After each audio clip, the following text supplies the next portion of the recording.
você falou agora sobre ocupar os espaços, né? E falou, claro, do espaço acadêmico no qual você ocupa nesse momento. E você levou esse tema, né? Esse assunto e a cultura do hip hop. E o hip hop, que é essa cultura que veio da marginalidade, foi criminalizada muitas vezes e ainda até hoje tem resquícios disso e resistência, né, contra a cultura hip hop em muitos espaços. Como que foi dentro da academia, como foi o seu processo defender esse tema, essa pesquisa que envolve o hip hop?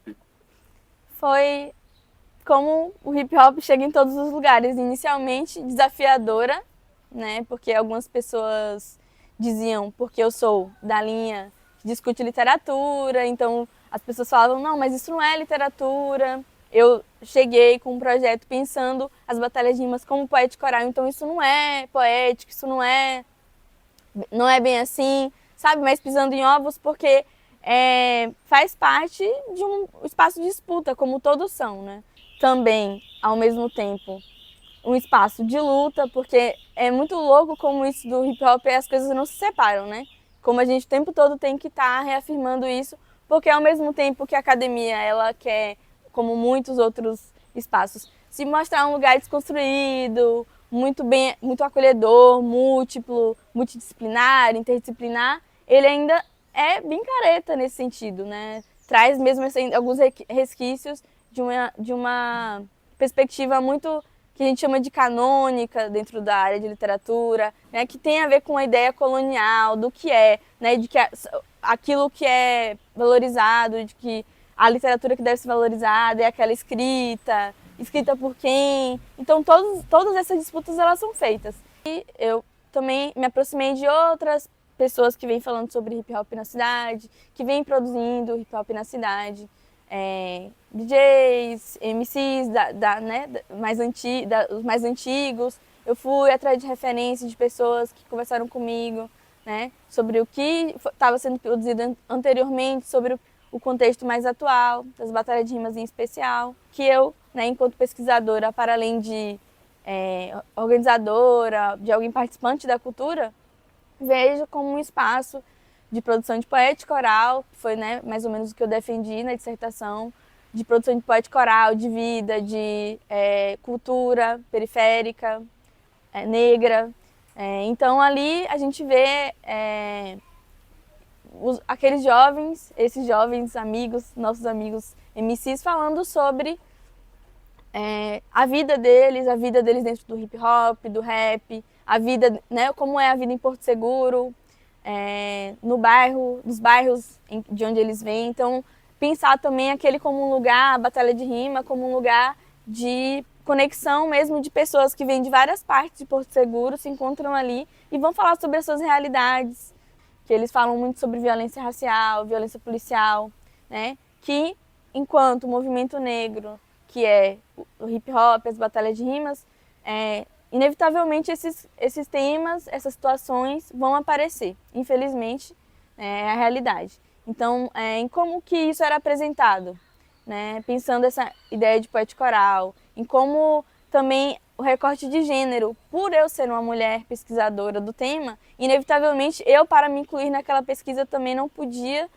ignorar o que estava acontecendo ali, as coisas que estavam aparecendo e fervilhando.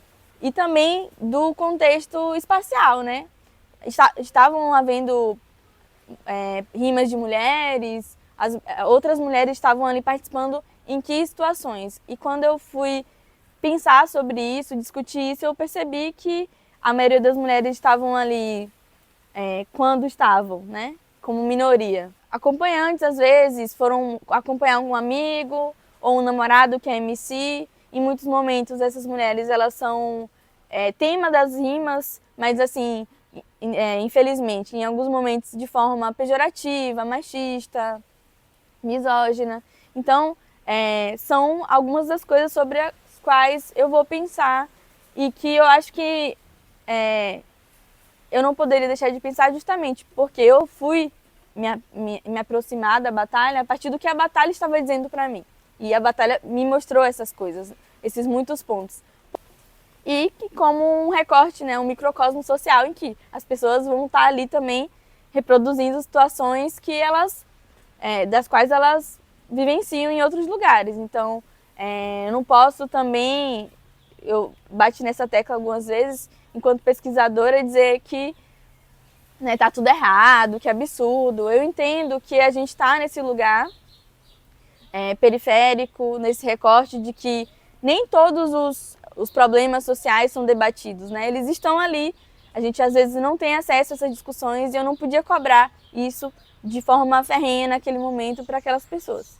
Então, eu faço esses questionamentos, eu faço essas discussões, mas também linko isso em como que isso reflete a situação do hip hop não só em Porto Seguro, mas também no hip hop do mundo, do Brasil, né? Em como, em relação, por exemplo, às mulheres, elas são, né, minoria. Agora a gente tem visto uma melhoria nesse sentido, visto a ascendência de mais mulheres no hip hop, artistas que estão sendo destaque, mas assim, elas ainda precisam de mais espaço, mais apoio, inclusive enquanto nós, produtoras, produtores de cultura, nos nossos espaços, em como a gente está possibilitando que nossos espaços sejam mais acolhedores para mulheres, e não só para mulheres, né?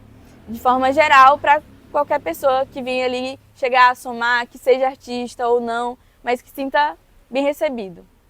Então, são algumas coisas que eu gostaria de pensar nessa conversa e que eu deixo também para discussão. Infelizmente eu não vou poder estar, mas, né, algumas coisas com as quais eu queria colaborar.